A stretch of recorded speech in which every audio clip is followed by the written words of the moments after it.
Bien, muy buenas noches, querido público, gracias por su asistencia. A nombre del Laboratorio Gabo, le damos la bienvenida. En estas épocas que vivimos, nos hemos dado cuenta que tanto los pies y las uñas, ¿no?, juegan un papel importante, dado que durante la cuarentena ha sido también quienes han experimentado algunos descuidos pensando quizás que son menos importantes.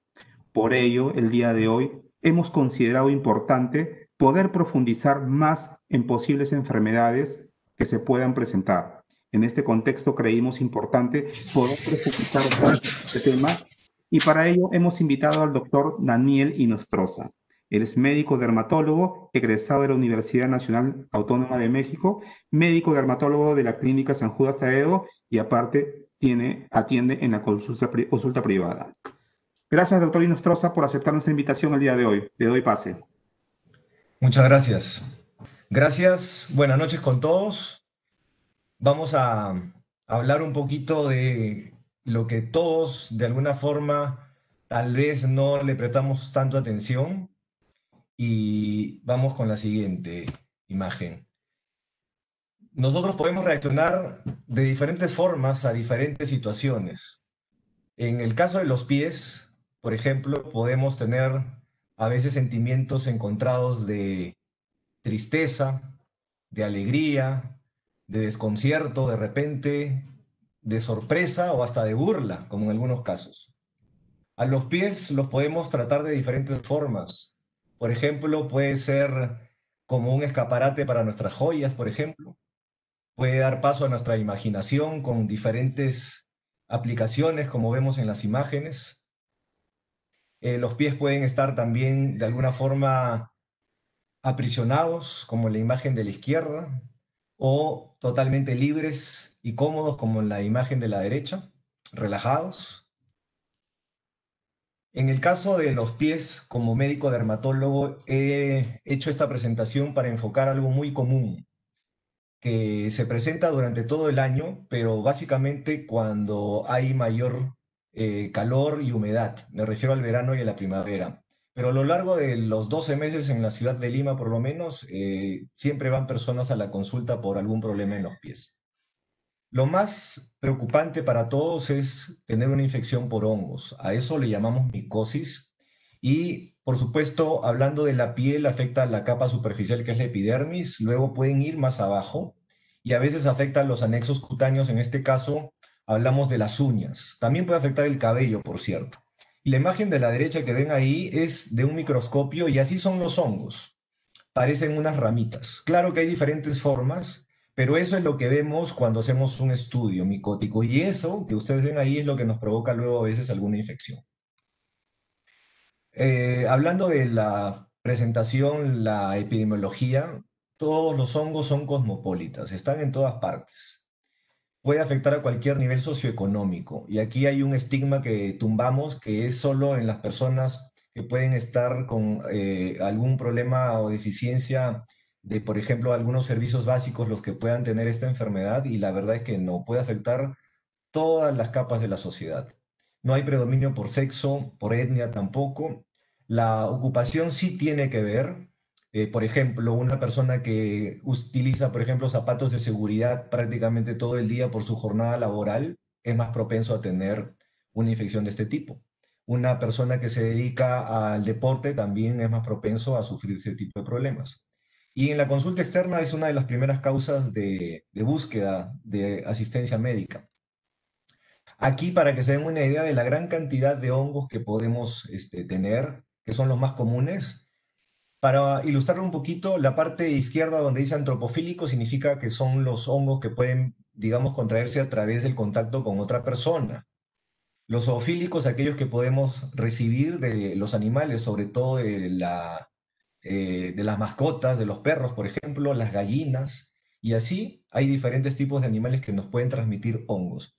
Y los geofílicos son aquellos que podemos encontrar en la tierra también, en el polvo, en algunos casos también en arena pueden haber algunos tipos de hongos que nos pueden contaminar.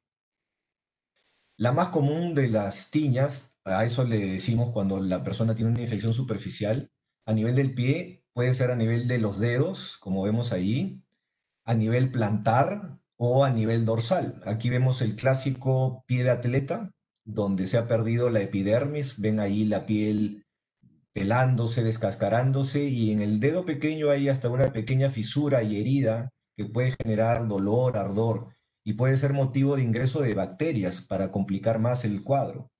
Y del lado derecho, en la parte inferior, hay un pie también contaminado. Empezó seguramente entre los dedos, luego se desplazó hacia las plantas y luego ha subido al dorso.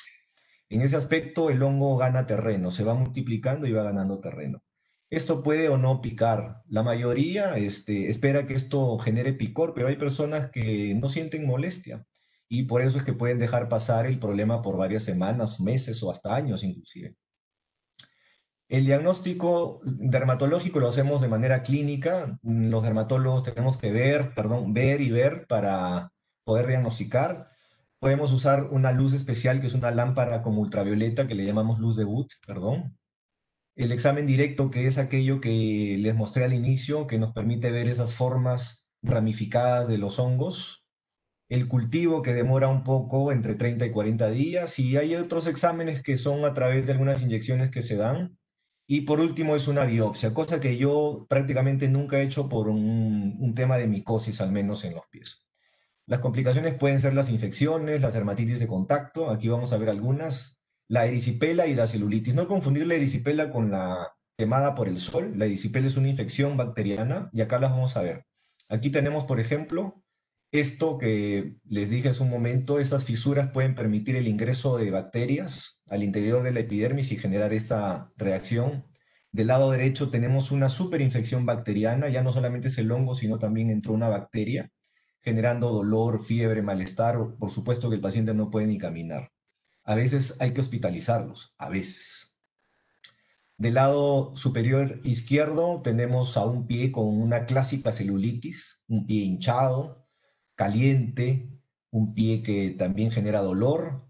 Pueden haber también signos de malestar general y puede también hospitalizarse al paciente. De hecho, por ejemplo, ahora fui a visitar a un joven por un problema de celulitis, no en el pie, pero en la pierna, muy cercana al tobillo, y también tenía pues en el pie y en las uñas micosis. Del lado derecho inferior, ahí sí tenemos un cuadro clásico de erisipela, así le decimos nosotros a esta infección. También es por bacterias. La erisipela se diferencia de la celulitis porque la erisipela empieza a pelar la piel como si se hubiesen hecho ampollas. Es muy doloroso además. Los diagnósticos diferenciales, o sea, aquellas cosas que pueden parecer hongos pero no lo son las que están enumeradas ahí, las más comunes: disidrosis, dermatitis de contacto, psoriasis, dermatosis palmoplantar, queratodermias, pitiriasis. Aquí vamos a ver imágenes. Eso es como para que se den cuenta de que no es tan fácil a veces hacer un diagnóstico preciso. A veces hace falta el ojo clínico para poder determinar si uno tiene una micosis o de repente se ha confundido y tiene otra cosa. Por ejemplo, del lado superior izquierdo tenemos un cuadro de inflamación que se llama disidrosis. Es una alteración de algunas glándulas sudorales junto con una predisposición también personal o familiar y genera este cuadro también incómodo. Aquí la picazón es más intensa, pero existe esa especie de sudoración, pero en realidad es una inflamación tan intensa que el pie prácticamente llora, ¿no? Es una piel llorosa. Y claro, uno puede pensar, doctor, eso tiene pinta de ser una micosis, pero el paciente puede ponerse y tomar cosas para hongos y nunca mejorar, porque en realidad no se trata de una micosis, se trata de otro problema inflamatorio. Del lado superior derecho tenemos a una mujer con una dermatitis de contacto. Esas lesiones que ven allí son originadas por calzado, generalmente calzado sintético, que son la mayoría actualmente los que se fabrican con estos materiales, que pueden también generar esta reacción no solo por el material sintético, sino por el tinte del calzado, puede ser por los pegamentos que a veces se usan, puede ser también por los remaches de metal que puedan tener como adornos estos zapatos o sandalias, y suele verse mucho en el dorso del pie. También generan mucho escozor. En la parte inferior existe esta variedad de psoriasis. Hace 2 semanas traté ese tema y esta es la psoriasis palmar y plantar. Entonces también se puede ver que tiene ciertas semejanzas con la micosis, pero haciendo Otras observaciones vemos pues que también el paciente tiene en las manos. Entonces se trata de una psoriasis palmoplantar. En el lado superior izquierdo tenemos una dermatosis plantar juvenil que afecta mucho a un grupo de pacientes que tienen la piel atópica o sensible. Eso más o menos representa el 20% de las personas a nivel mundial. Y se presenta esta descamación que no tiene nada que ver con la micosis tampoco. Aquí lo que sucede es una resequedad extrema que llega a fisurar los pies y puede también en algún momento complicarse con alguna infección. Del lado superior derecho no es una foto muy nítida, disculpen, pero es otro caso de una enfermedad congénita, que es una queratodermia palmoplantar, suele ser familiar y genera, más que enrojecimiento, genera resecamiento intenso con fisuración. Entonces el paciente puede sentirse incómodo también desde el punto de vista social. Esa enfermedad, por ejemplo, no tiene una curación. Puede mejorar, pero no se puede quitar porque, como repito, es algo congénito. Y en la parte inferior central hay un par de pies de una persona que padece una enfermedad básicamente general que se llama pityriasis rubra pilaris, pero en los pies se manifiesta de esa manera, ¿no? Rojez, calor al tocar y esa descamación intensa. Pero aquí el paciente pues no sufre de mayores síntomas. Puede en algún caso dar picor, pero tampoco es una micosis. Entonces estas enfermedades se asemejan, pero no son enfermedades por hongos. El tratamiento, vamos a ver a continuación, es básicamente tomando algunas acciones, medidas generales, como secado correcto de los pies, creo que es lo más importante, manejar las complicaciones que se puedan presentar, ya las vieron, y se pueden usar productos locales como cremas, soluciones, en el caso de los toques yodados, el yodo tiene propiedades antimicóticas, y ciertos ungüentos que se pueden mandar preparar, ¿no? Y los clásicos productos de marca que uno puede usar por temporadas de 2 a 4 semanas. Eso en general resuelve el problema de un pie, si es que es una infección leve. Sin embargo, si es una infección más complicada, se puede recurrir a tratamiento oral, también por periodos de 4 a 6 semanas en promedio. En relación a las uñas, y también hablando de las micosis, tenemos a esta infección del anexo cutáneo, que puede afectar obviamente piel y las uñas, y esto es crónico. Las personas suelen ir a la consulta cuando han pasado meses o años con el mismo problema.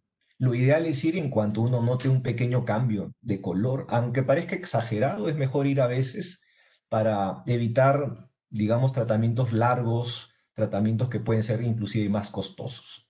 También pueden generar un grupo de hongos que conocemos como levaduras y la más representativa es la cándida. También forma parte de las primeras 10 causas de atención en dermatología. Me refiero a las micosis de las uñas. También se encuentra en cualquier parte del mundo, pero por supuesto son más comunes en áreas urbanas, tropicales. En las áreas urbanas básicamente porque hacemos uso a veces de lugares públicos, por ejemplo, clubes, gimnasios, piscinas, etcétera, o deportes donde puede uno, digamos, ejercitarse sin calzado. Se me ocurre, por ejemplo, karate, taekwondo, este tipo de deportes que suelen, digamos, hacerse con el pie descalzo. Tampoco hay diferencias por etnias, más frecuente en los varones y predomina más en adultos. En niños puede existir, es raro, y generalmente si un niño tiene es porque los papás o las personas con las cuales conviven también pueden manifestar esta enfermedad y transmitírselas de manera inocente. La frecuencia, pues, es de todas las enfermedades de las uñas, vean ahí, es muy alto, ¿no? El porcentaje de micosis es hasta el 60%. Es decir, si alguien tiene un problema en las uñas, es bastante probable que sea causado por un hongo, pero existe un porcentaje en el cual las enfermedades ajenas a las micosis también pueden estar presentes. En niños es del 8%, es como más raro allí. Factores de riesgo, el calzado cerrado y de material sintético no es lo ideal. De hecho, ahora muchos de los calzados que compramos, inclusive el calzado deportivo es sintético, pero con algún tipo de calcetín o media de algodón es mejor usar para que el calcetín absorba mejor la humedad. La higiene deficiente. A veces, como les dije al principio, nos concentramos más en otras áreas y a los pies los dejamos al último. A veces entiendo que por la prisa tal vez no le demos la mayor importancia, tal vez el paso del jabón ahí sea, eh, como decimos, por agua tibia y de repente no nos secamos correctamente entre los espacios interdigitales y ahí es posible que se desarrollen este tipo de cosas. El uso de baños públicos, las sandalias al usar una ducha pública es obligatoria, practicar deporte siempre con cuidado y nunca compartir pues el calzado ni las medias, ¿no? Los calcetines deportivos con nadie. Los utensilios contaminados, y ahí un poco que me dirijo más al público femenino, porque a veces cuando van a los lugares específicos a hacerse los tratamientos, se pueden usar instrumentos que pueden estar limpios, pero sobre todo que estén esterilizados. Entonces, no todos los lugares tienen este tipo de aparatos de esterilización, por lo tanto, esos instrumentos como las tijeras, los corta uñas, los pequeños alicates, pinzas, etcétera, pueden estar de alguna manera contaminadas. Y también la otra cuestión, cuando se pintan las uñas, a veces se utilizan estos esmaltes que están generalmente sobre una bandeja y uno elige, quiero que por favor me pinte con este o con aquel. Entonces, ese esmalte puede ser usado por varias personas y ahí también puede ser un motivo de contagio. Y también puede haber una mayor propensión cuando sufre uno un traumatismo directo al pie. Es decir, si por ejemplo, no sé, haciendo algún tipo de mudanza y me cae un mueble ahí en el pie y me lastima la uña, ese traumatismo puede ser motivo de una mayor posibilidad de que me crezca ahí un hongo. ¿Por qué? Porque el hongo está en todas partes en general y si tengo alguna lastimadura, por esa lastimadura puede entrar el hongo y generar luego una infección. Las causas generalmente son por estos grupos llamados dermatofitos y los más comunes son estos que están aquí, los que dicen tricofitón y la Candida albicans. Eso se detecta cuando uno hace el cultivo micológico y normalmente dañan la placa ungueal después de haber estado de pie o en algún lugar contaminado, ¿no? Por ejemplo, duchas, piscinas, etc. Ahí he marcado todos los productos, hasta los mohos pueden provocar infecciones en las uñas. No es tan común, pero está en la parte de abajo. Los que he resaltado con color verde son los más comunes. Y bueno, el diagnóstico también vuelve a ser clínico. Uno lo sospecha como paciente, pero bueno, el médico es el que finalmente le puede dar el diagnóstico definitivo. El interrogatorio es importante y las formas clínicas, ¿no? El hongo puede entrar por la parte distal, o sea, por la parte del borde que da, digamos, hacia el aire, si usted quiere verlo de esa manera.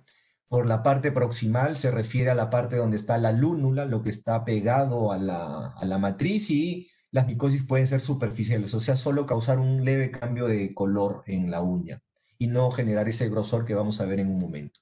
Y es más frecuente, por supuesto, en el primer dedo, ¿no? Arriba vemos un par de uñas afectadas por hongos. Esos tonos amarillos verdosos son muy comunes cuando hay cándida, ¿no? Que es una levadura.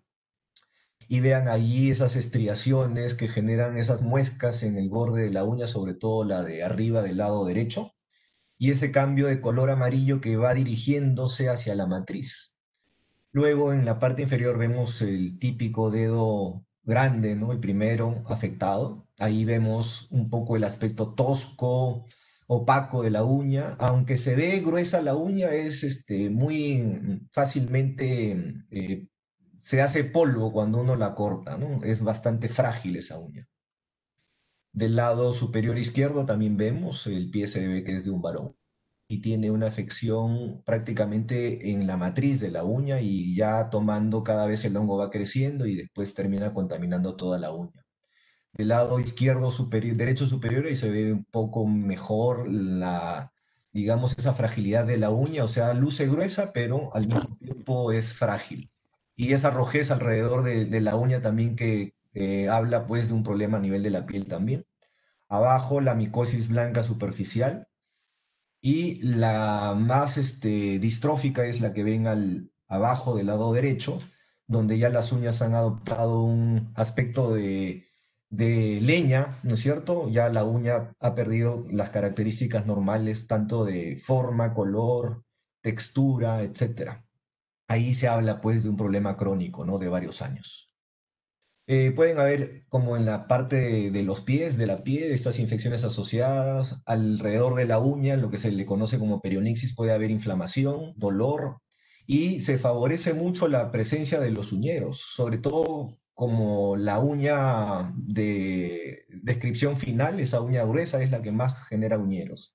Y por supuesto, el hongo del pie o de las uñas puede subir, no subir, sino uno puede trasladar sin querer el hongo con la toalla, por ejemplo. Al secarse con esa toalla el pie, puede llevarse con la toalla alguna de estas partículas de hongos a otras partes y generar, por ejemplo, problemas en la ingle, en las axilas, debajo de las mamas o en cualquier parte del cuerpo, hasta en el rostro pueden haber micosis. También existen enfermedades que pueden afectar las uñas y no tiene nada que ver ahí el hongo. Entonces, siempre pensamos que una uña fea de repente es lo más común, es el hongo, es correcto, pero siempre hay que darle espacio a la posibilidad de que sea otras cosas. Entonces, vamos a ver aquí algunos ejemplos. Nuevamente entramos a la psoriasis, esta enfermedad que él había dicho la vez pasada, me interesa muchísimo. Lamentablemente también puede afectar las uñas y vean allí arriba en la parte superior izquierda existe esta presencia de estos puntitos a lo que le llamamos signo del dedal, parece un dedal desastre, y ese color amarillento, esas manchas le llamamos manchas de aceite, porque da la impresión de que hubiesen colocado una gotita de aceite debajo de las uñas.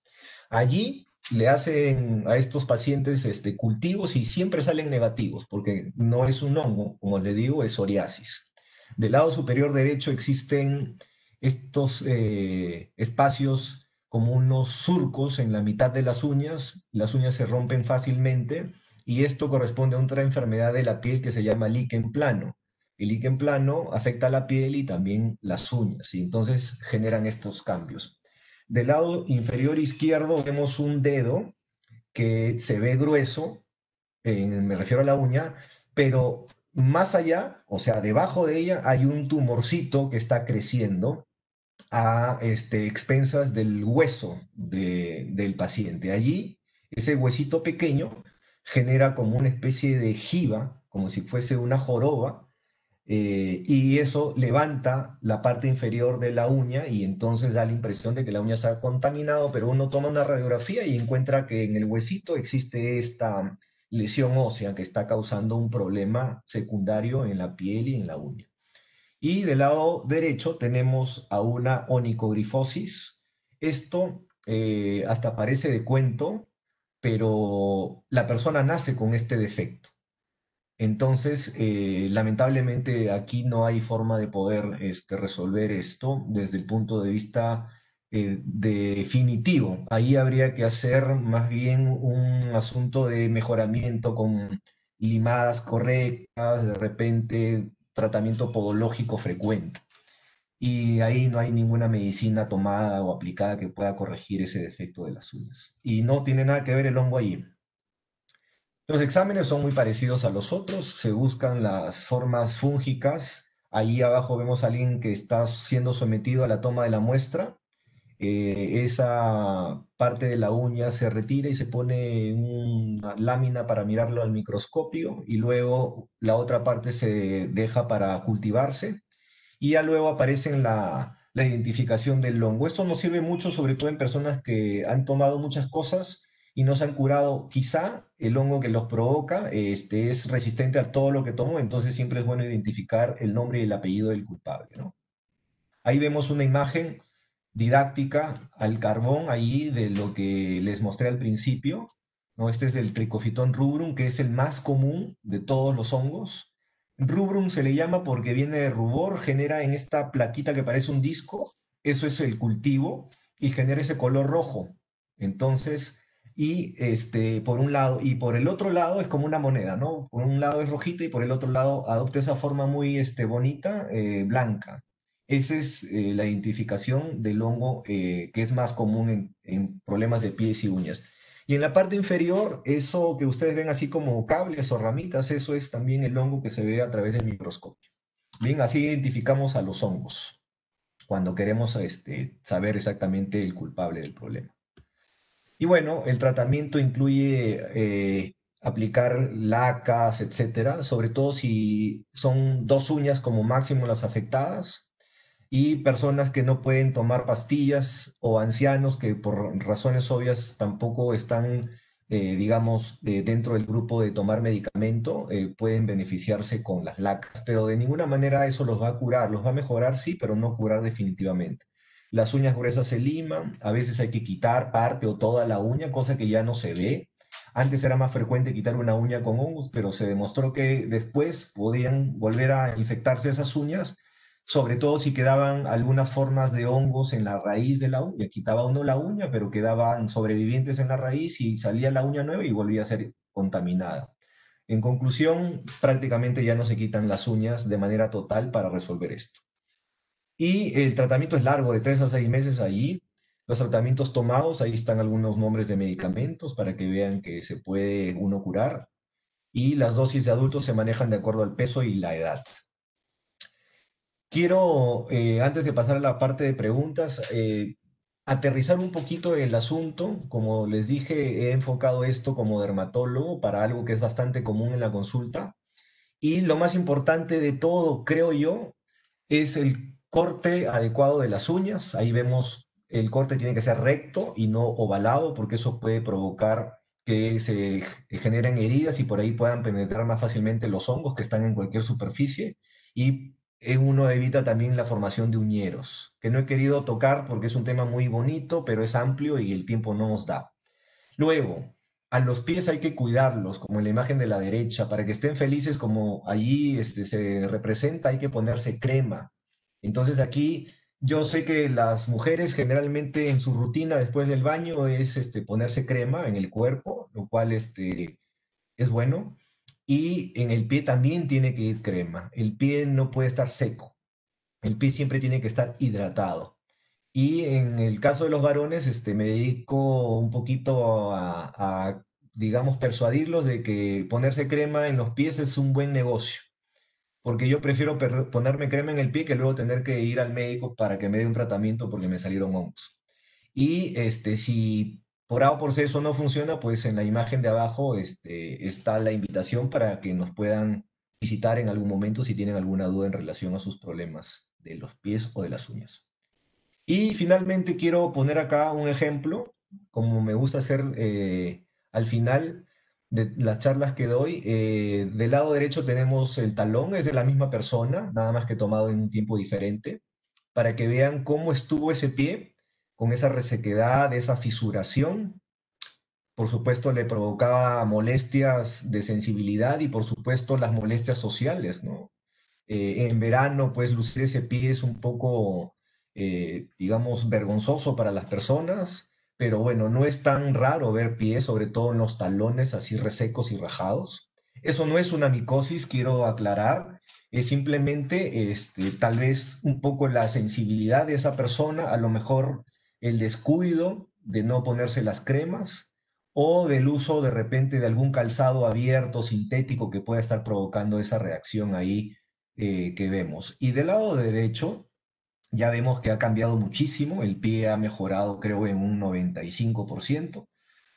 Solo en la parte inferior donde está el talón, ahí hay un poco de fisuración, pero definitivamente el cuidado es importante. Solo con ponerse crema, aquí no ha habido secreto de nada, una crema especial que contiene algunos elementos, de repente vitaminas o algo de urea, pero lo importante es encremarse y si no, hasta la vaselina sirve. Bien, entonces creo que esta es mi última diapositiva. Yo les agradezco mucho que me hayan prestado atención, me hayan tenido esta paciencia y doy pase a la coordinación para que pueda haber alguna pregunta que encantado puedo resolver. Gracias.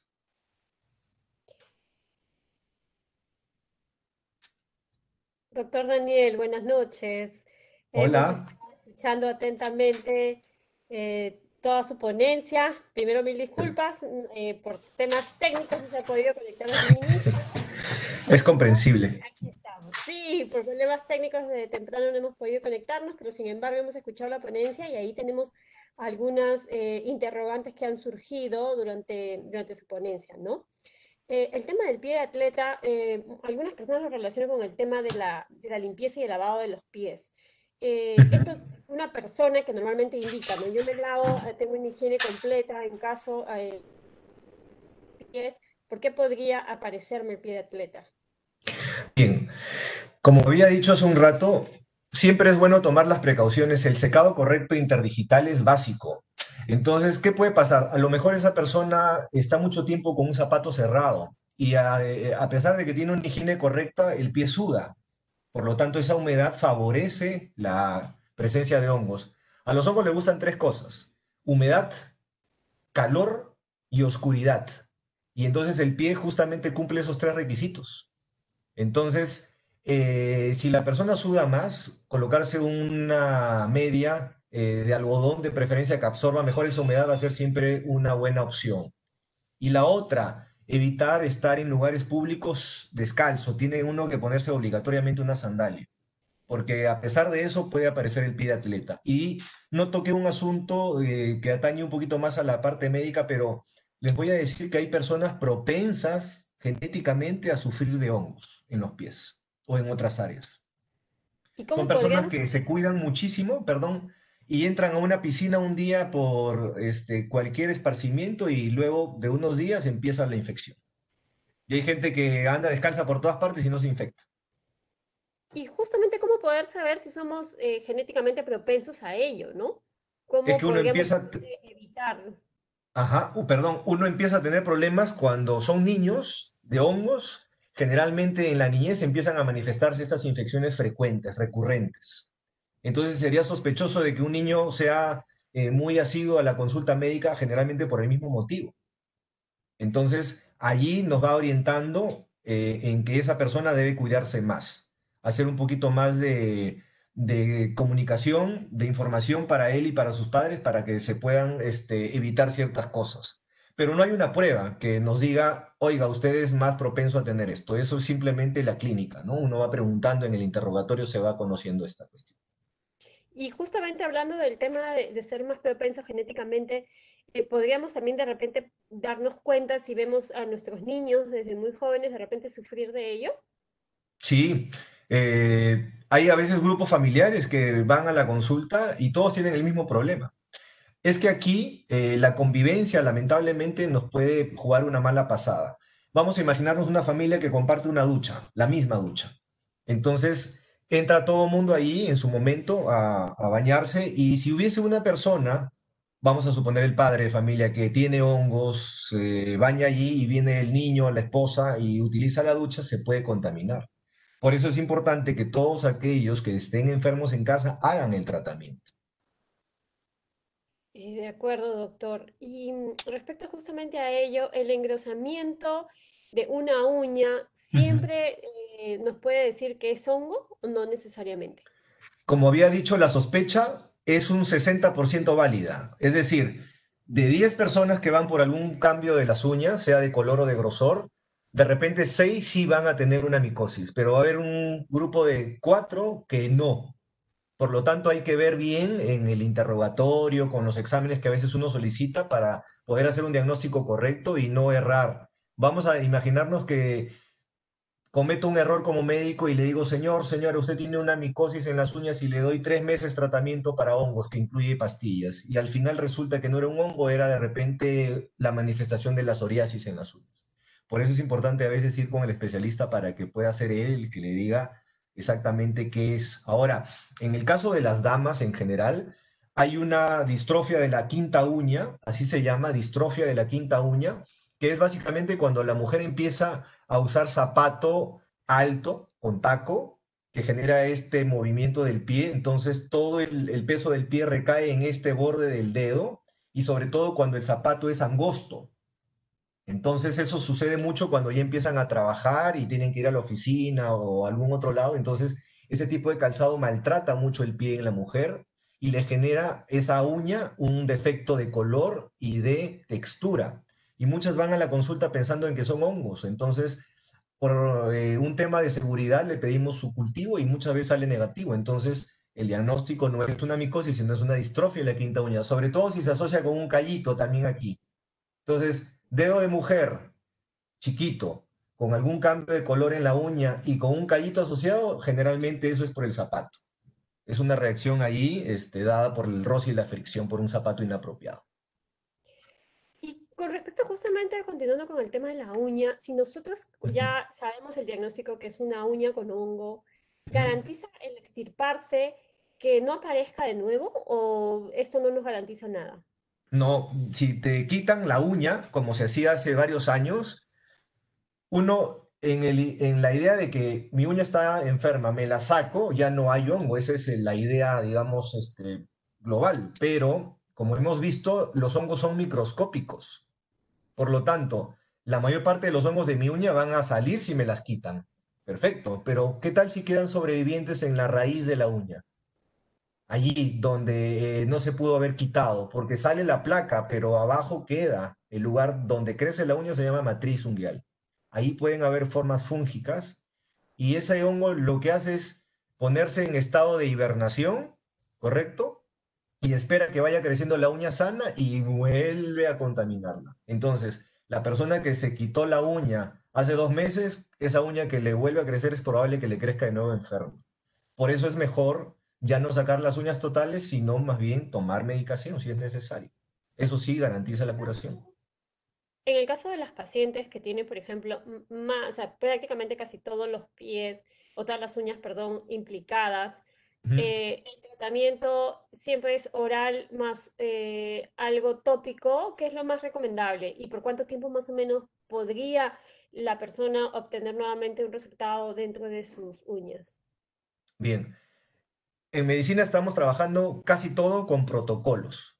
Entonces, el protocolo es un, digamos, ordenamiento sugerido por expertos en estos temas y el protocolo dice, si hay una uña afectada hasta la raíz, o sea, totalmente la uña, y generalmente de dos o más uñas, tanto en manos como en pies, pueden sumar inclusive lo de las manos, ese paciente es candidato a tomar pastillas. El tratamiento puede ir desde los 3 hasta los 6 meses en promedio, es un tratamiento largo. Y las pastillas se eligen de acuerdo a lo que uno sospecha que los está provocando esa infección en particular. Como les había dicho del tricofitón rubrum, que es el culpable más común, entonces el tricofitón tiene sensibilidad a la terbinafina. Entonces uno le da terbinafina al paciente vía oral todos los días y generalmente eso mata al tricofitón y por lo tanto esa persona se cura. Lo que sucede es que luego de un tiempo ese paciente puede tener una reinfección. Y eso sucede porque a veces en el entorno hay otros enfermos que no se curaron y se vuelven a contaminar. Por eso es importante que el paciente siempre haga un poquito de información en casa para que todos hagan un tratamiento, no todos aquellos que estén enfermos. Pero sí se Y pueden me, curar los hongos. Ujú. claro, entonces estamos hablando de un tratamiento bastante largo. Y en el caso De de una las uñas, sí. gestante, en el caso de una gestante o de una persona que está dando de lactar, un tratamiento, normalmente sabemos que los tratamientos orales muchas veces no son recomendados porque de cierta manera se indica que podría pasar a la placenta o en el caso de una lactante podría pasar a la leche materna. En este caso, ¿se recomienda hacer ese tratamiento o tendrían que ser otro tipo de tratamiento? Claro, en el caso de gestantes, sobre todo en los primeros meses de embarazo o durante todo el embarazo está prohibido. Y en las lactantes también, porque pueden haber paso de los residuos del medicamento metabolizado a través de la leche. Entonces, lamentablemente en lactantes y gestantes el tratamiento solo es tópico, es aplicación de lacas, mientras dure pues su periodo de gestación o su periodo de lactancia. Ya después de eso sí podrían hacer tratamiento oral si es necesario. Placas o de vía tópica, ¿cuál sería recomendable en estos dos casos? Las lacas son las que están hechas, por supuesto, para las uñas, son las ideales. Hay varios compuestos que están demostrados que funcionan. Las lacas se aplican de lunes a sábado, generalmente en las noches, para dejar el domingo descansar la uña y es el día en que uno hace el mantenimiento de las uñas. Como la mayor parte de personas descansan los domingos, entonces se pueden dar un tiempo para limarse y quitarse con el quitesmalte los residuos de las lacas para uñas. Eso acompaña a la pastilla, si es que toma pastilla. Y si no toma pastilla, el tratamiento es igual, de 3 a 6 meses. Es más prolongado.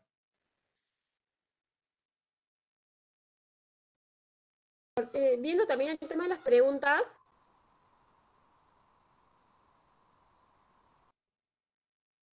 No la escucho.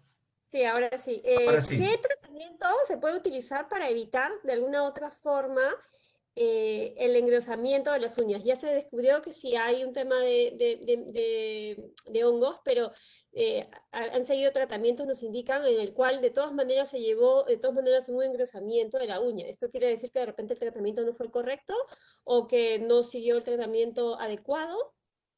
Bien, en el caso de las micosis, generalmente sí dan buenos resultados los tratamientos. El porcentaje de eficacia es mayor del 80%. Ahora, lo que puede suceder si la uña sigue engrosada, de repente es el calzado también que puede producir engrosamiento de las uñas, sobre todo los zapatos de seguridad, estos que tienen punta de acero, los zapatos cerrados de, por ejemplo, militares, ¿no? Los borceguís. Este tipo de calzados suelen ser los que más generan problemas en los pies. Es sobre todo por el roce y la fricción. Ahora, si no necesita el paciente tomar algo, porque no se trata de un hongo, sino de un engrosamiento por otra causa, existen productos que contienen, por ejemplo, ácido salicílico, urea, ácido benzoico, que se mandan a preparar en farmacias específicas y que al aplicarse generan reducción del grosor de la uña. Queratolíticos le decimos en general a esa propiedad. Entonces, esos productos se pueden poner y mejoran mucho el aspecto estético de esa uña gruesa y tosca, se mejora bastante. Pero tiene que pasar un tiempo, no es de que me pongo una semana y después esas uñas están para concurso, no, eso es un tratamiento prolongado también. Pero se puede hacer, eso lo pueden hacer inclusive las gestantes, ahí no habría mayor problema. De acuerdo, doctor. Y respecto, por ejemplo, ¿cuáles serían los cuidados o precauciones para los hongos, pero para personas con diabetes?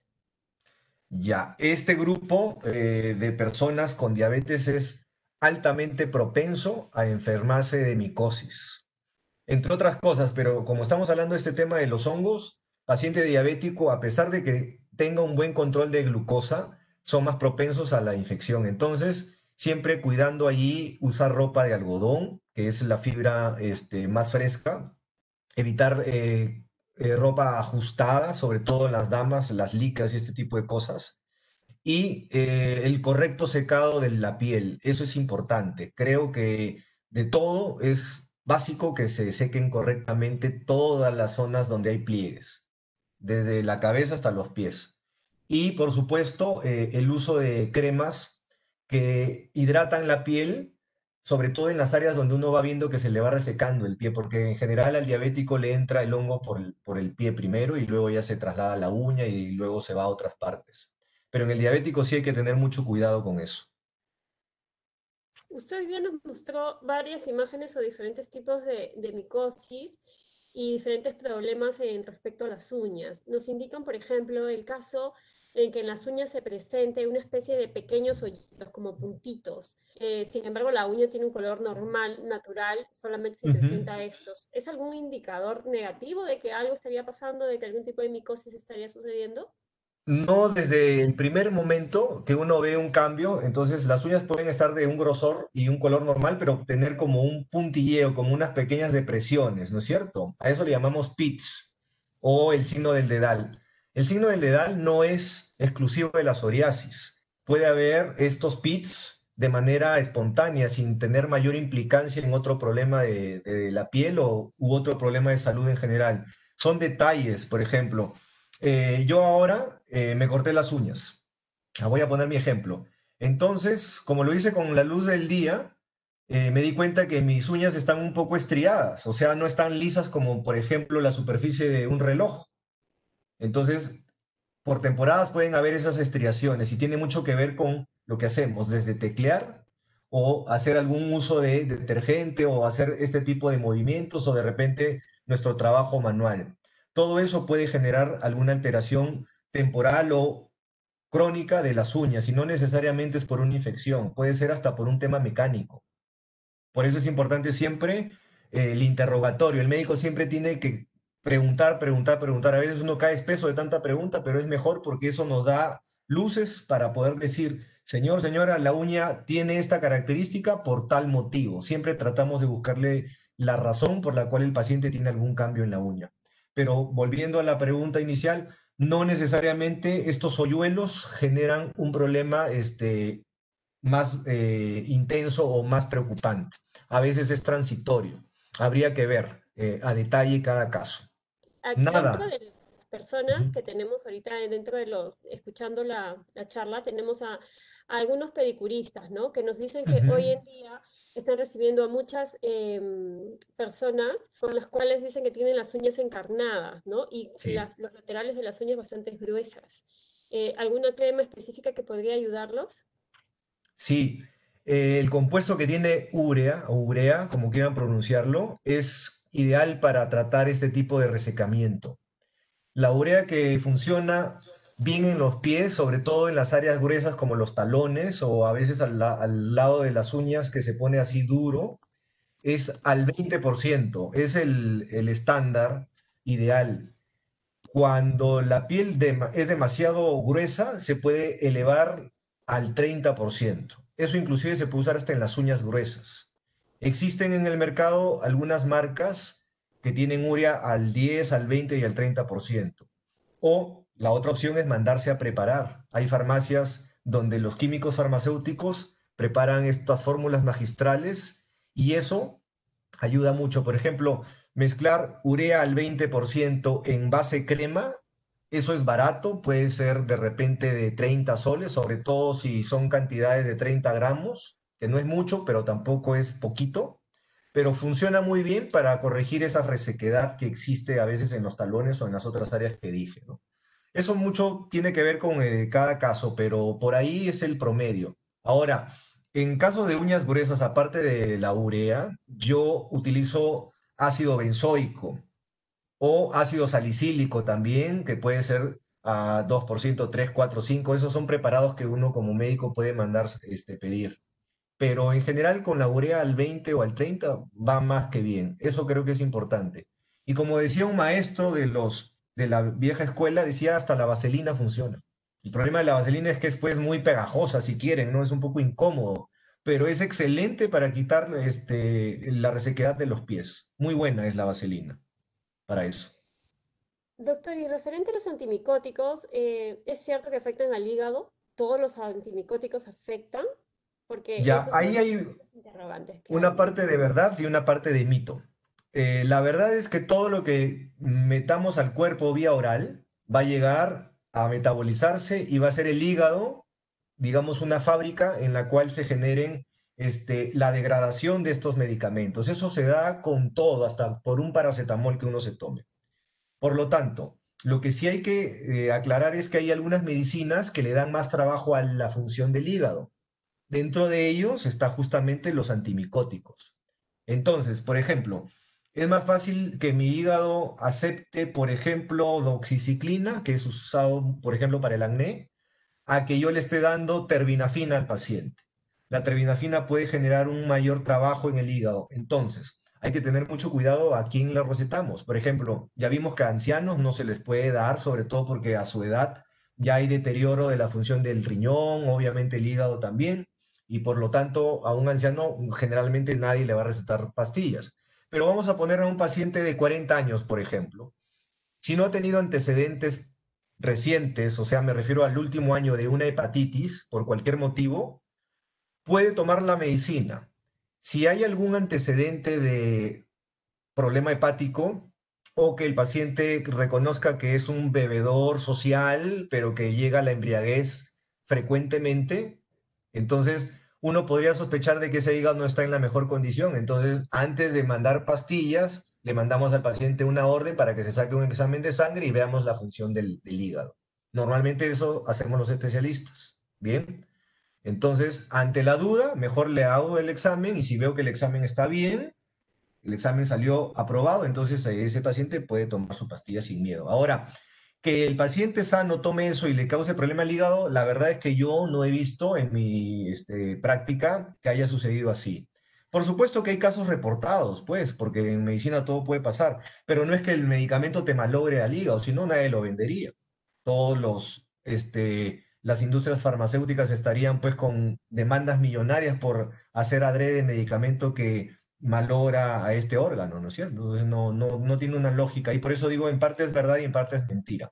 Quien tiene que cuidarse del hígado es aquella persona que bebe, por ejemplo, que tiene algunos malos hábitos también, incluido también el consumo de algunas drogas, sobre todo cocaína, ¿no? Ahí sí, el hígado se va a dañar, así se tome agua, así es, ¿correcto? Doctor, Doctor, y en el caso de la maceración interdigital permanente, ¿cómo se puede tratar? Ese problema creo que es el más difícil, porque la maceración nos referimos al tema, sobre todo interdigital, en el último espacio, donde la humedad predomina. Entonces ese espacio siempre está húmedo y rojo y se pela. Entonces lo que hay que hacer ahí es usar cosas secantes. Y paradójicamente voy a decir lo siguiente, ¿ah? Lo que seca es el líquido. A mí me pareció eso, digamos, totalmente antagónico cuando recibí esa clase, porque decía yo, ¿cómo algo húmedo se va a corregir con algo húmedo? Me parecía eso inaceptable, pero luego la explicación es la siguiente. Por ejemplo, la solución de Burou, que es el aluminio acetato, se combina con agua para diluirse, se empapa, por ejemplo, una gasita en ese líquido y la gasa se coloca ahí en el espacio interdigital. Y eso es suficiente para que después de unos 15 minutos eso vaya cambiando. El líquido, el agua se evapora, pero deja ahí el acetato aluminio y eso provoca absorción de esa humedad. Lo mismo puede pasar, por ejemplo, con el óxido de zinc, que es parte de muchos talcos inclusive, pero se tienen que hacer soluciones. O sea, se mezcla eso con agua o alguna otra solución y se deja ahí en esa zona. Eso funciona de repente en una semana, mejora mucho, el pie se seca. Y ya con el pie seco ya recién se pueden poner cremas. Porque si se pone crema sobre una zona macerada o húmeda, no va a quedar bien. Se va a hacer como una mazamorrita allí y la herida no va a cerrar jamás. Va a demorarse mucho. Primero se seca lo húmedo, lo macerado y ya recién se da el tratamiento con la crema, cuando ya está seco. De acuerdo, doctor. Durante todos estos meses que hemos estado en confinamiento y luego del levantamiento, se ha observado también a muchas personas que han tenido algunos problemas justamente por el estar en casa, quizás andar en Ujú. sandalias, quizás tomar una ducha rápida.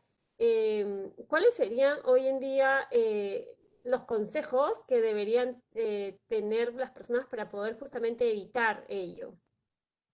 Bien, de todas maneras, la higiene debe ser frecuente y me refiero a por lo menos diario, ¿bien? Lo que denominamos pues un duchazo, usando jabones suaves, de preferencia sin mucho detergente.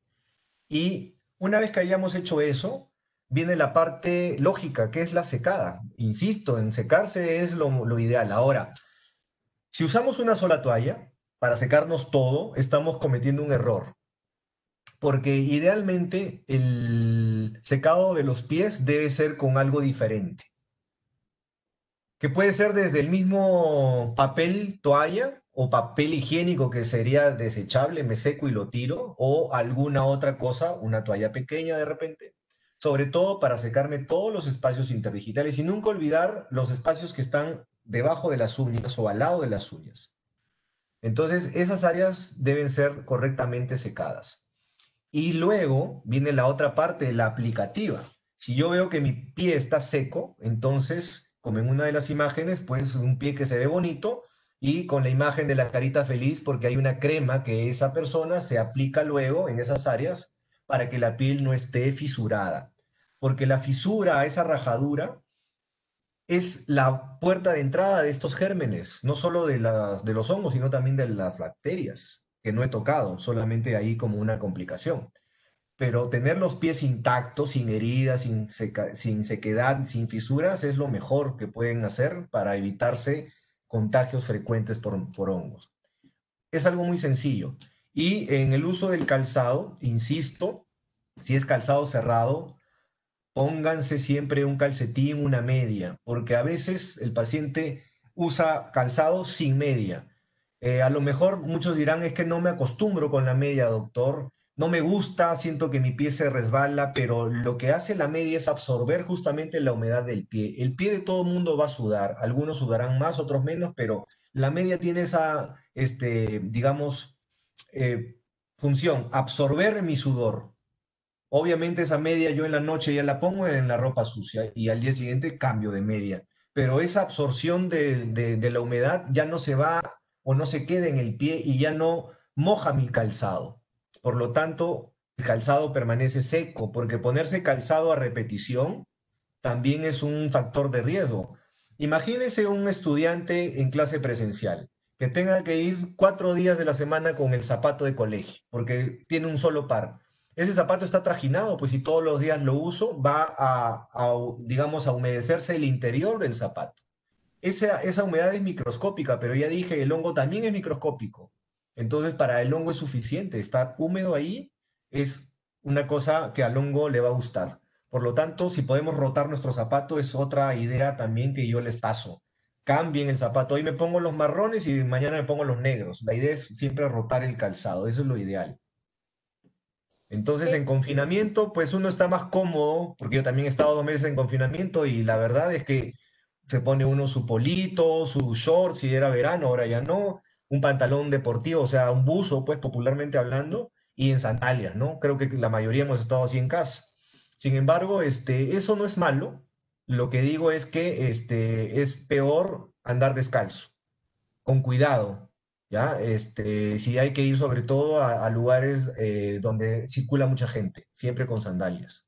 En casa no tanto, pues porque se entiende que uno pues ahí está haciendo la limpieza respectiva, etcétera, pero lo digo porque en algún momento vamos a salir de esta cuarentena y vamos a volver a nuestras actividades sociales como antes, espero que sea pronto, pero ahí también hay que tener cuidado, porque empieza el verano y empiezan los problemas, sobre todo de hongos.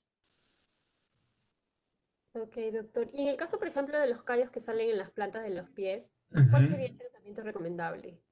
Aquí hay que reconocer que todo callo es por presión, ¿correcto? Al pisar, si sale en la parte plantar, o también por roce, aquello que cuando camino, el zapato influye en este movimiento y me va generando un callo. Ejemplo, mi dedo medio, acá tiene un callo desde que tengo uso de razón o desde que empecé a escribir, porque cada vez que escribo, estimulo esta parte y por supuesto tengo un callo acá. Este callo nunca se me va a quitar en la medida en que yo siga escribiendo. Por eso es que quiero aclarar ese detalle.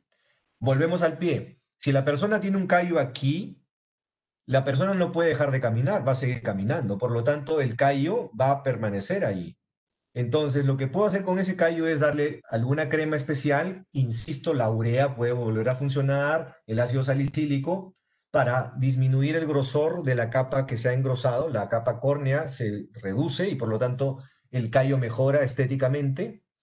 Pero esa persona siempre va a tener el callito allí porque va a seguir caminando. Lo que podría hacer a lo mejor es conseguirse alguna plantilla de estas de silicona que puedan amortiguar su pisada y así se mejora también el callo. Ahora, si es un callo de acá arriba, generalmente esos callos son porque el zapato fue demasiado justo de acuerdo a la horma natural de ese pie. Se puso un zapato tan apretado, el pie se va a acomodar adentro, el pie es muy noble. Puede entrar hasta el zapato de niño si quiere, pero el problema es que los dedos se van a torcer y van a generar una fricción ahí. Los callos de arriba son más complicados de quitar porque la persona a veces insiste en ponerse el mismo zapato inapropiado. Es cuestión nomás de entender esa situación y luego ponerse las cremas ahí. Eso funciona bien. A veces pues hay que ir a pedicure o a podología para que pues ahí además utilicen sus herramientas y corrijan un poco la parte tosca del callo, ¿no? Pero siempre va a haber en la medida en que el estímulo se mantenga. Por eso puse el ejemplo de mi dedo. Retomando el tema de los zapatos, doctor, usted lo ha Ujú, mencionado varias veces, usted nos ha indicado que no debe usarse los zapatos todos los días, el mismo zapato, también nos ha ujú. indicado que muchas veces el zapato sintético también puede provocar estos males. ¿Habría algún tipo de indicación para algún tipo de producto que podríamos de repente poner a los zapatos para poder evitar justamente que nos afecte de alguna forma? Bien, idealmente el calzado debería ser de cuero, idealmente. Sin embargo, vemos que por cuestiones de costo, etcétera, de producción, etcétera, los zapatos tienen mucho componente sintético. Inclusive la parte interior del calzado a veces por fuera es de cuero y por dentro la parte es sintética. También hay que revisar bien eso al hacer las compras. Entonces, ante la próxima adquisición de un calzado, lo ideal sería comprar uno de cuero, ¿correcto? Tanto de afuera como de adentro. Si no puedo conseguirlo de esa forma, entonces me puedo comprar el zapato que sea de mi elección. Ahora, si yo sé que mi pie suda un poco más de la cuenta, con el zapato sintético va a sudar un poco más. Entonces, ¿qué podría hacer allí? Usar un poco de talco para pies. El talco lo que hace es absorber la humedad, es como una esponja. Entonces el talco yo recomiendo no ponerlo en el pie directamente porque directamente al pie lo va a resecar. El talco reseca el pie, si se usa en exceso, por supuesto. Pero a veces hay personas que usan poco y luego están con la resequedad por el uso del talco. Yo recomiendo que mejor se ponga el calzado, un poco, y ahí se coloca el talco y luego se esparce un poquito para que más o menos agarre la planta del calzado. Y ya luego pongo el pie. Eso sería mi mayor recomendación para evitar la humedad, sobre todo en las personas con mayor Una, sudoración. justo una de las consultas fue eso, ¿no? Si se podría utilizar el talco. Nos Sí, lo se acaba de puede. confirmar, doctor. Sí. Mm, Y en el caso, por ejemplo, cuando ha habido pacientes en que las uñas se les han caído solas por sí mismas y luego Ujú. crecen amorfas o deformes, ¿cuál podría ser el tratamiento o cuál sería la recomendación a seguir? Hay algunas causas que pueden provocar la caída, entre comillas, espontánea, ¿no? Porque siempre hay alguna razón que lo produzca. Pero a veces hay personas que están bajo cierto tratamiento de quimioterapia y pueden tener afección de los anexos, que incluye el cabello, obviamente por eso se pierde cabello, y también puede haber alteración de las uñas. Y existen otras medicinas que también pueden generar esta alteración. Entonces, esas uñas se caen, pero luego el cuerpo las vuelve a formar y podría existir la posibilidad de que haya una deformidad de la uña, ¿no? Se llama eso distrofia unguial. Entonces, si la distrofia unguial es solo de la lámina, ¿correcto? Por un evento temporal, esa uña va a volver a crecer sana después. El problema sucede cuando la distrofia se genera por un problema en la matriz de la uña. Ahí sí, la uña siempre me va a salir defectuosa. Yo tengo una anécdota personal y la voy a contar aquí porque me parece interesante. Mi madre, se crió en el campo, entonces su nivel, económico era muy bajito y ellos eran varios hermanos y dentro de esos varios hermanos habían mujeres. Entonces, como el abuelo no tenía para comprar muñecas, ellas se hacían sus muñecas con vidrio, con botellas de vidrio y les ponían retazos de tela y con eso jugaban. A mi madre de niña se le cayó la botella una vez al pie y le produjo la ruptura de la uña. Obviamente la uña se cayó y esa uña jamás, óiganlo, jamás le creció sana. Siempre estuvo distrófica. ¿Por qué? Porque lamentablemente la botella le cayó a la matriz, dañó tanto la matriz que esa matriz, decíamos popularmente, paría una uña, pero esa uña parida era una uña deforme. Entonces ella iba para que le hagan pues luego sus limadas ahí para ponérsela más bonita, ¿no? Pero siempre andaba con la uña pintada. De eso me acuerdo bien, en paz descanse mi madre, ¿no? Pero ahí tenemos un ejemplo de una distrofia de la uña causada por un traumatismo. Sí, afectó la matriz. Y a veces es curioso porque de repente el traumatismo fue en un canto de la uña, entonces solo ese cachito crece feo. Pero siempre va a crecer feo. Ya no hay forma de ir atrás, ni siquiera sacando las uñas. Es algo permanente. Entonces las distrofias que afectan la matriz son permanentes, en ese caso. Doctor, y en el caso, por ejemplo, de los pacientes con psoriasis, usted también lo ha mencionado, ¿de Ujú. todas maneras van a tener algún tipo de problemas en las uñas de las manos y de los pies o no No. necesariamente? La psoriasis de la uña puede afectar a un porcentaje de personas con psoriasis en el cuerpo. Ese porcentaje es muy variado. Puede ir del rango desde el 3% hasta el 30%. O sea, en otras palabras, no todos los pacientes con psoriasis van a desarrollar problemas en las uñas. En ningún momento de su vida. Algunos sí, la mayoría no. Ok, y usted también nos ha mencionado que hay que tener mucho cuidado cuando uno se va a hacer, sobre todo las mujeres, las uñas de las manos y de los Ujú. pies. Usted Sí. también sabe que hoy en día está muy de moda el uso de uñas postizas. ¿Qué consecuencias puede traer el uso excesivo de ello?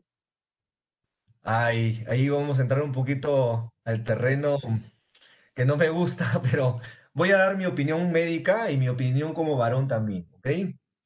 Pensando un poco que también tengo esposa y tengo hijas, ¿no es cierto? Lo digo más por el lado femenino, que son las que más buscan este tipo de cosas. Nada postizo es bueno para mí, desde mi punto de vista médico, porque estamos un poco simulando alguna cuestión. Salvo que sea algo ortopédico, por ejemplo, no una pierna ortopédica, pues o una pierna postiza si quiere, pero tiene una función. En el caso de las uñas, yo no le veo, la verdad, mucho beneficio a eso, porque todo lo postizo se tiene que pegar de alguna forma. Entonces, por más que uno quiera, vamos a poner esta regla aquí de mi hija como ejemplo. Este es el postizo y esta es mi uña. Yo la voy a poner así y la voy a pegar. Entonces, siempre va a haber un espacio real, pequeño, para que cuando yo me lave o lo que sea, se genere el ingreso de agua allí, porque eso no es totalmente hermético, no es totalmente impermeable. Entonces, ponerse uñas postizas puede favorecer el desarrollo de micosis. Y no es raro que las mujeres que luego usan, oiga, doctor, estuve con esto tanto tiempo, me las quité y mire cómo está mi uña, doctor. Le dio hongo. Así de simple, porque se generaron las condiciones, la humedad y el calor ahí era lo que el hongo estaba esperando. Entonces yo particularmente no recomiendo. Yo siempre he sido un abogado de lo natural. La belleza natural para mí es la mejor. Entonces, salvo pues que por alguna razón social de repente uno quiera ponerse ahí, pero tiene que ser eso temporal.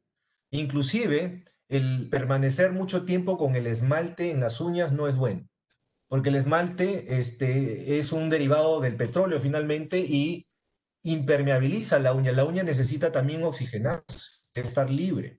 Entonces, tener mucho tiempo el esmalte ahí no permite que esa uña capte lo que necesita y por supuesto también el mismo tinte del esmalte luego pigmenta las uñas, sobre todo con los tintes, los esmaltes rojos, por ejemplo. Se sacan con el quita esmalte y luego la uña tiene un color especial por unos días. Entonces yo particularmente no recomiendo, sobre todo el uso de acrílicos y estas cosas en las uñas. Bueno, pues pintarse puede ser, ¿no? Pero no todo el año, pues de vez en cuando, por temporadita se puede. Con cuidado. De acuerdo, doctor. Y justamente Ujú. continuando con ese tema, usted habló sobre las formas en las que se deberían cortar las uñas. Sí, ¿Podría volverlo a repetir, por favor? exacto. Y vuelvo a tomarme de ejemplo porque les había dicho que me había cortado las uñas ahora. Las uñas deben ser cortadas de manera recta. Obviamente no como, vuelvo a tomar la regla, no va a ser recto como esto tampoco, pues no tiene que ser perfecto, pero sí tiene que haber una rectitud, de tal manera que, por ejemplo, tomando este ejemplo de la regla, esta es la punta de la uña, ¿no es cierto? La punta de la uña tiene que estar libre de preferencia para que esto no se desvíe y empiece a lastimarme la piel, que eso es lo que finalmente genera el famoso uñero, sobre todo en el pie y en la primera uña. Generalmente esas uñas son las que más sufren del uñero. Entonces, cortarse la uña recta es la mejor opción y hay que usar un corta uña adecuado. Yo he visto personas que tienen un dedo más o menos grande y están usando un corta uña de chiquito, de bebito. Eso no está bien. Tiene que ser un corta uña de acuerdo al tamaño del dedo de la persona. Ahora, la técnica es muy sencilla, simplemente pues es tener buena visión. Me pongo mis lentes porque si no voy a hacer un corte inapropiado, porque el corta uña yo lo hago con eso. Hay algunas personas que prefieren la tijera, no importa, la cosa es que sea un corte seco y que la tijera tenga filo también, igual el corta uña tiene que estar en buen estado. Corta uña que no está en buen estado, tijera que no está en buen estado, se desecha, es mejor porque lastima más en vez de generar un beneficio. Y sobre todo eso hay que hacerlo en los pies. En la mano no tanto porque, bueno, ahí uno está con la mano libre, pero con el pie cerrado, ahí es donde hay que tener más cuidado. Sobre todo los diabéticos. Bien,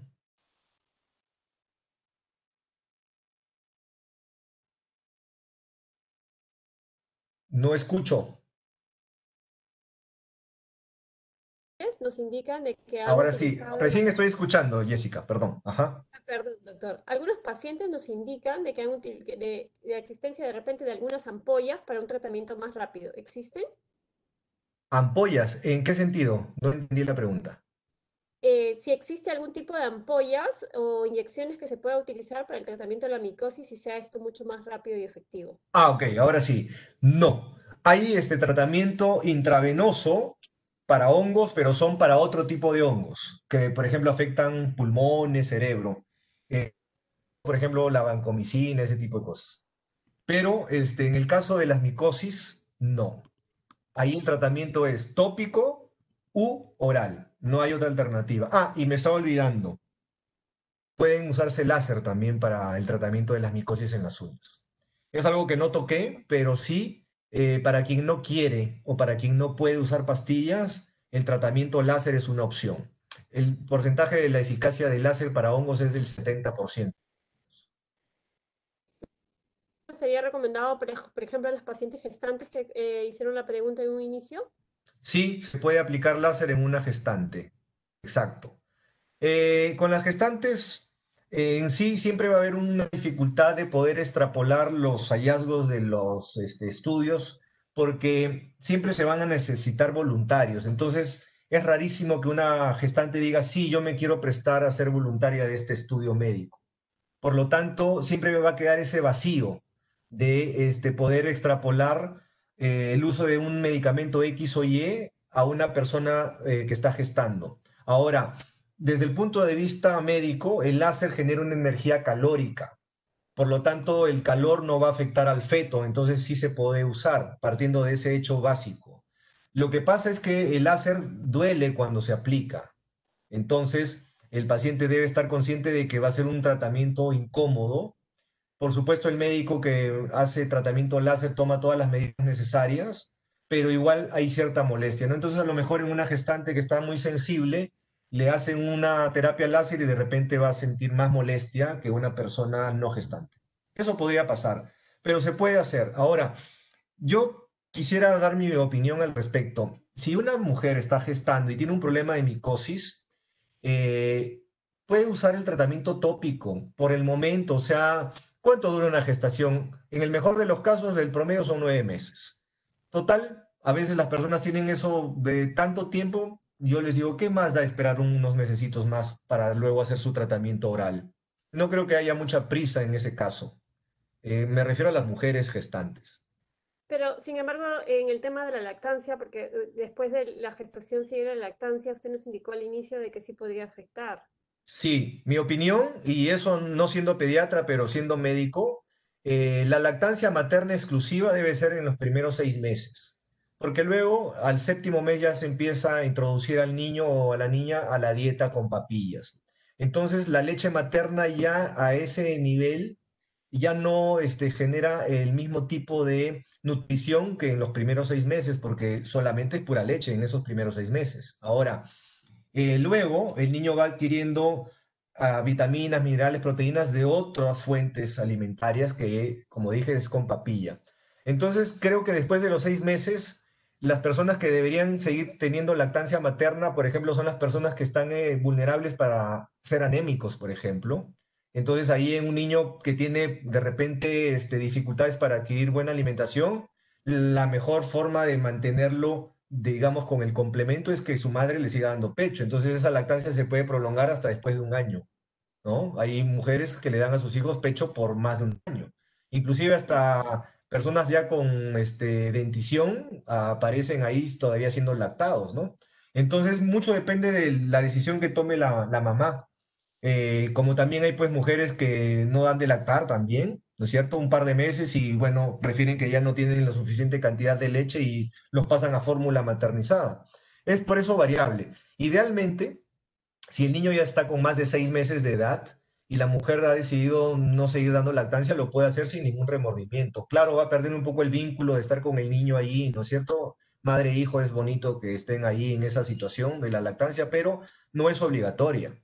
Entonces la mujer ahí tiene que tomar la decisión, por eso están empoderadas las mujeres. Yo decido darme mi lactancia a 7 meses y ya después yo me encargo de mis propios asuntos, ¿no? Entonces ahí la mujer se deja de lactar y se decide por el tratamiento. Puede hacer eso también. Es muy variable, la decisión se toma siempre conversando. De acuerdo, doctor. Y Ujú, una última pregunta. Los pacientes los pacientes que tienen problemas de tiroides y muchas veces ujú. tienen las uñas bastante quebradizas, Sí. frágiles, ¿no? Y se rompen rápidamente. ¿Alguna recomendación, algún tratamiento o medicamento que puedan ellos tomar? Bien, de antemano, en el entendido de que todo paciente con problema tiroideo, pues debe estar recibiendo su tratamiento específico. Pero aún así, el paciente con un problema de tiroides puede tener también dificultad en las uñas. Entonces, existen en la actualidad muchas lacas que se conocen como endurecedoras de uñas, que se pueden comprar algunas sin prescripción médica, que tienen ciertas sustancias que favorecen el endurecimiento de las uñas y eso puede funcionar, no hay ningún problema, se pueden comprar. Y también existen a veces complementos vía oral, ¿no? De estos productos que son para pelo, piel y uñas, que también pueden ser usados. Claro que esos complementos tienen un costo más o menos elevado y se pueden usar por periodos más o menos largos, ¿no? De 30, 60 días, eso varía mucho. Pero yo creo que con las lacas endurecedoras o productos similares a uno le puede ir bastante bien. Y el control del problema tiroideo, ¿no? Eso es importante. Bueno, doctor Inostroza, le doy las gracias en nombre de Laboratorios Vago del Perú porque nos ha despejado bastantes dudas, quedan todavía algunas de Ujú. ellas, no sé si, pero las iremos resolviendo cuando colguemos el video en el fanpage. No sé si usted quisiera añadir algo más, doctor Inostroza. Bueno, nuevamente agradecerles por la invitación y sobre todo a la audiencia que nos ha tenido a bien escucharnos y vernos. Y yo espero haber aportado un poco más en el cuidado de nuestros pies. Como siempre he dicho, creo que nos preocupamos más por el rostro a veces y a los pies los dejamos al último. Y la verdad es que no he querido entrar un poco, pero los pies son básicos, ¿ah? El que está mal del pie ni siquiera camina, ni va al trabajo, ni nada. Por eso es que, insisto, el cuidado del pie es importantísimo.